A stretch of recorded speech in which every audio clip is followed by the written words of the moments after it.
J'aimerais revenir ici sur un certain nombre de postures qu'a adoptées Xerfi durant la crise, que certains considèrent optimistes, notamment concernant l'économie française. À juste titre d'ailleurs, si l'on se compare à la tonalité générale du débat économique. Car il est vrai que nous avons considéré dès 2013 qu'un basculement de la croissance allait s'opérer des émergents vers les pays avancés.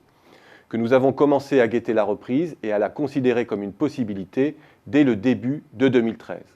Que nous l'avons considérée comme acquise dès novembre 2014, que nous n'avons jamais exclu la possibilité pour la France de participer à ce mouvement, même si nos chiffrages sont toujours demeurés très prudents, que l'incurie française en matière de réformes structurelles ou que notre fardeau fiscal ne focalise pas notre attention, que nous ne sommes pas fascinés par l'herbe toujours plus verte de nos voisins, et que nous avons été prompts à dénoncer la mécanique infernale de la déflation, et par là même à reporter une partie de nos problèmes sur les options de nos voisins.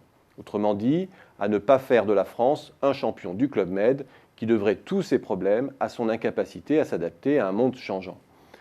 S'agit-il d'un parti pris? Oui, incontestablement, non par complaisance, non par souci de différenciation. D'abord, parce que derrière Xerfi Canal, il y a les centaines d'études du groupe Xerfi, qui sondent l'économie française à un niveau de granularité très fin, et que l'accès à cette information offre une vision bien plus nuancée de la réalité française.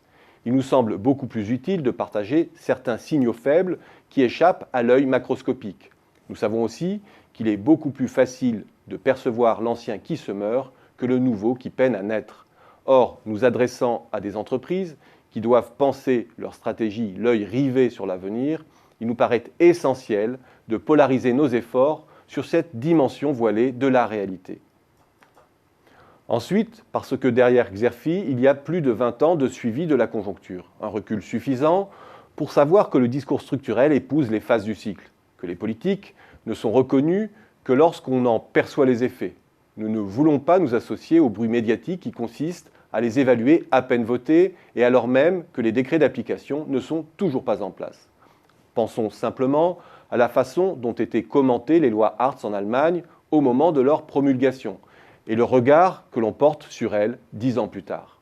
Il y a tout un discours sur « rien ne se fait, rien ne bouge, rien ne se réforme en France » qui est simplement le fruit de la grande amnésie médiatique et qui ne rend pas justice à certaines avancées notables.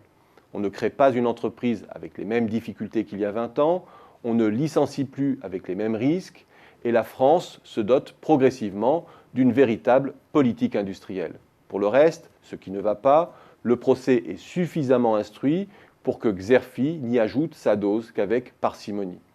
Enfin, parce que derrière le discours sur le décrochage français, il y a un procès exclusivement à charge qui surpondère le rôle de l'État et la faible appétence des Français pour le travail. Il y a une sous-estimation de nos talents et d'une réelle capacité à s'adapter des entreprises françaises qui leur fait presque insulte. Ce discours émane des entreprises, c'est vrai, mais beaucoup aussi des élites de la haute fonction publique et de grosses institutions internationales éloignées du monde de l'entreprise. Toujours promptes à sortir la trique pour mettre au travail de nouvelles générations dont l'oisiveté et l'assistanat menaceraient nos retraites. Cette sourde inquiétude est tout simplement décalée de la réalité du monde du travail. Alors disons que l'optimisme de Xerfi n'est pas béat ni chauvin, mais travaillé et intentionnel.